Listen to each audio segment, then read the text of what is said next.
Nôl yn amser y brenin Arthur, roedd yna marchog golygus a dewr o'r enw Culhwch ac wnaeth syrthio mewn cariad gyda'r merch mwyaf prydferth yn y byd, a'i henw oedd Olwen.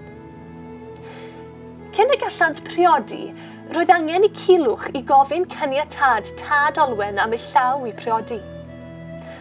Ond tad Olwen oedd y cawr dychrynllyd ysbyddaden, a doedd e ddim eisiau neb i priodi Olwen.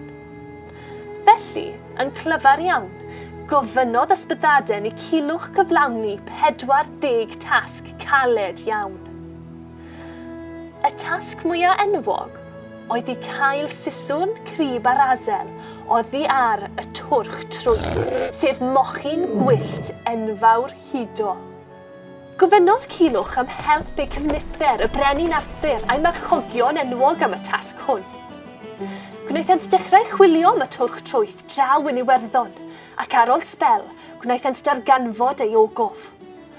Ond gwnaethant hala ofon ar y twrch trwyth, a gwnaeth e rhedeg i ffwrdd i mewn i môr Iwerddon, cyn glanio yng Nghymru, gyda'r marchogion yn dyn ar ei ôl.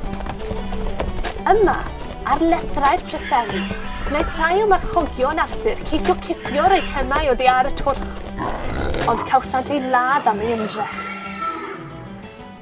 Ni gwnaeth i'r marchogion rhoi i fyny serch ni, gwnaethant carlamu dydd a nos ar ôl y twrch trwyth, hyd dawsant i Cernyw. Yma, gwnaeth Culhwch llwyddo i cipio'r crib, yr asel a'r siswrn oddi ar y twrch trwyth.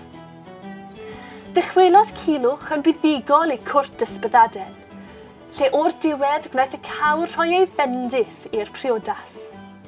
Ac felly, priododd Culhwch ac Olwen, ac wnaethant byw yn hapus am gweddill ei oes.